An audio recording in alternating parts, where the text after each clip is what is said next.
So we're here with Mitchell and going to try and explain the energy policy to a 15-year-old. So, as you have heard, the energy crisis is hitting us quite hard at the moment. And so this policy is about creating abundant, cheap, clean, reliable energy for everybody in New Zealand, which we can do.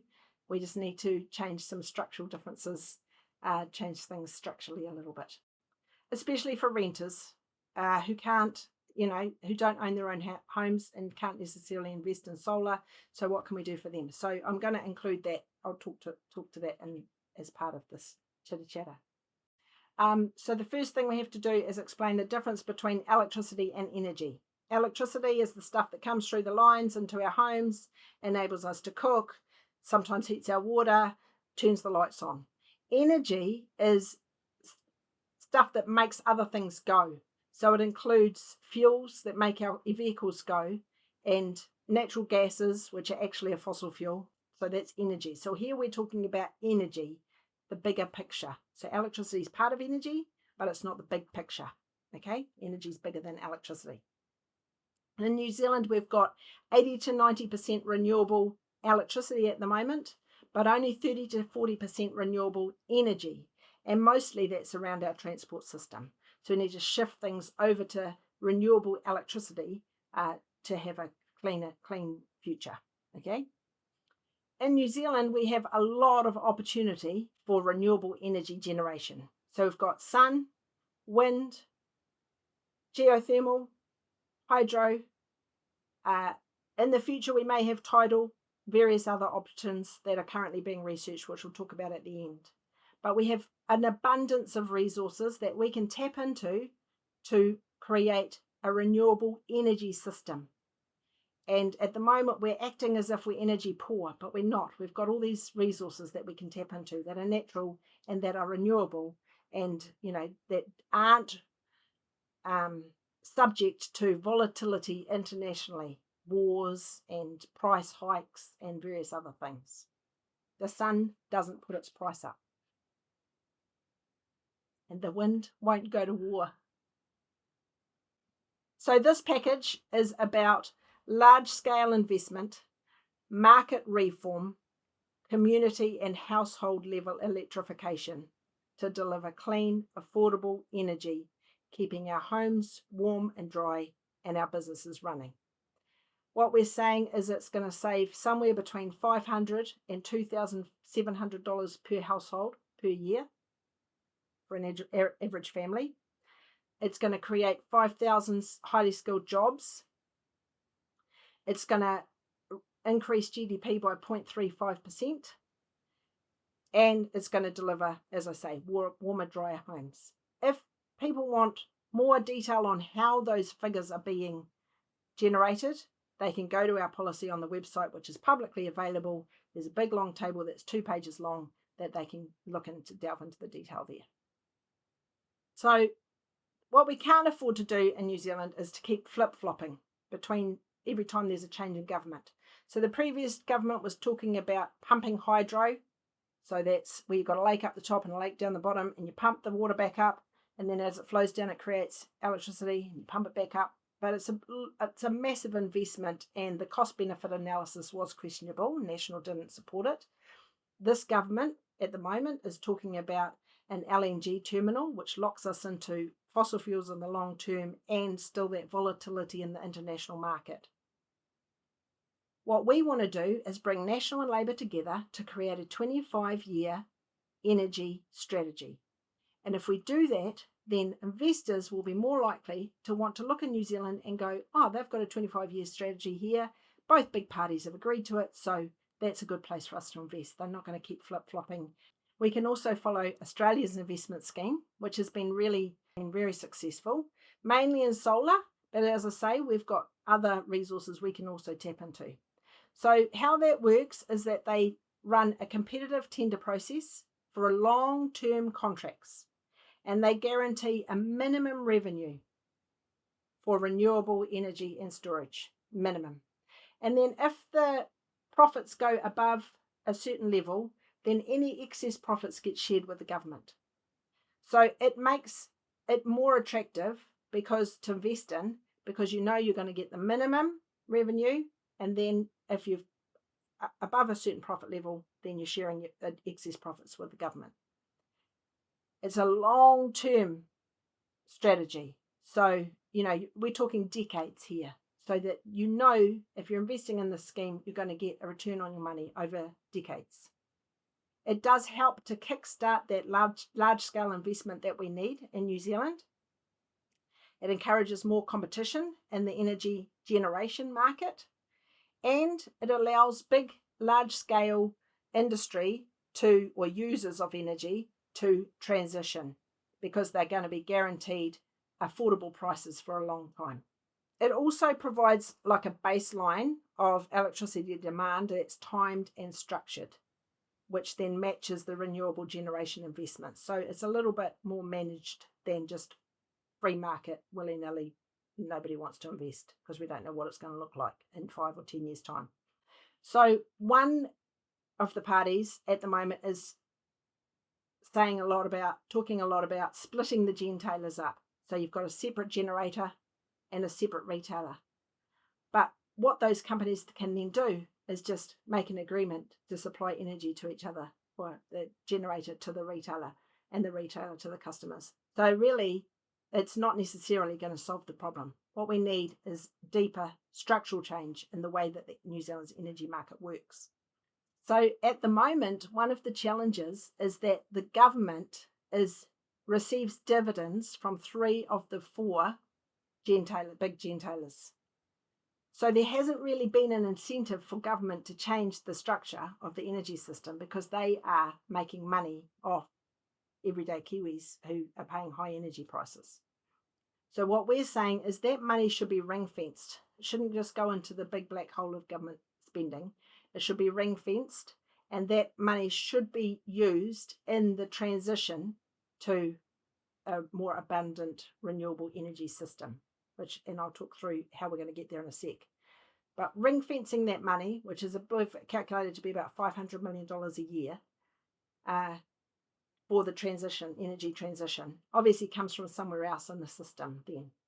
So we are saying we'll pay for that. We've got that money in our leftovers of our land value tax, so we can pay for it through there.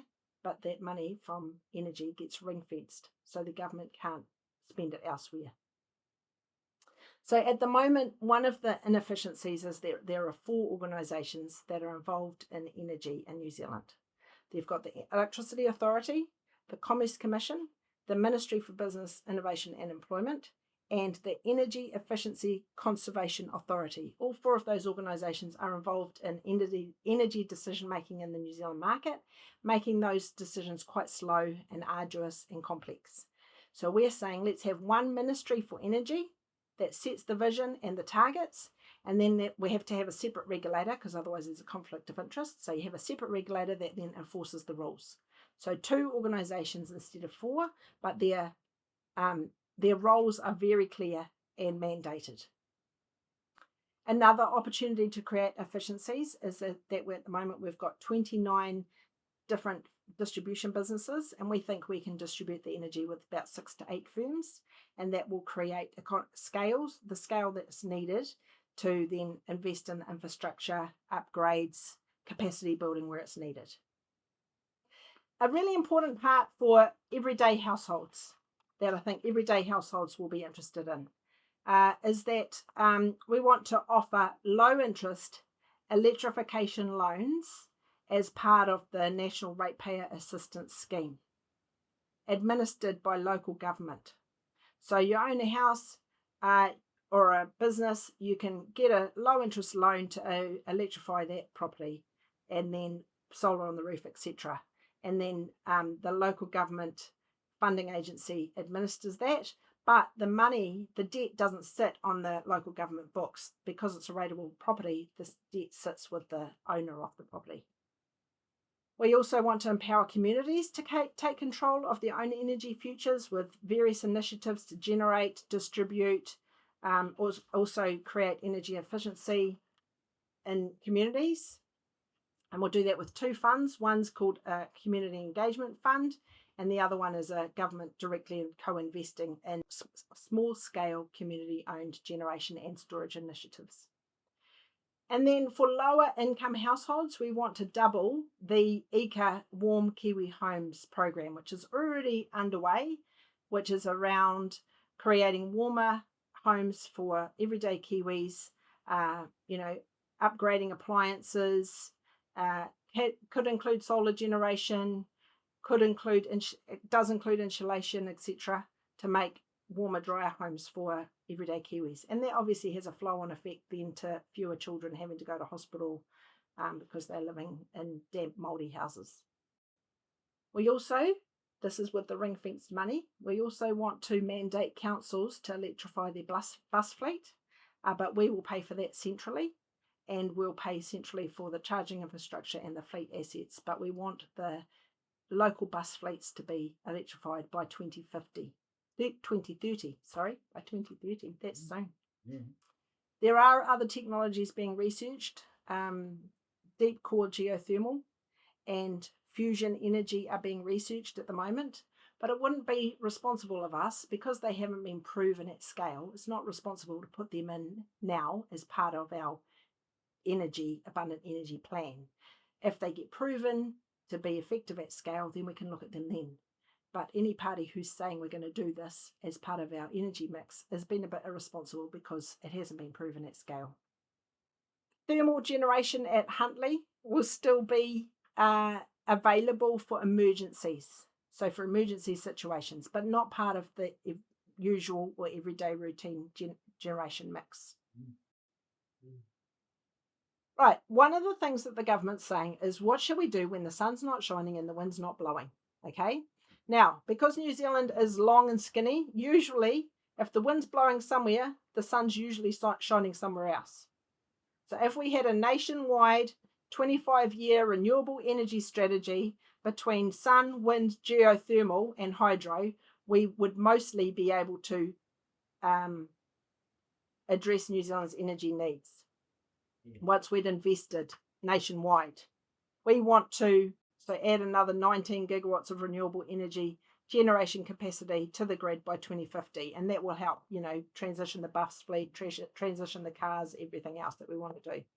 If we were investing in a lot of renewable energy on if there was solar on people's roofs, plenty of wind farms, that would mean that most of the time we wouldn't be draining the lakes.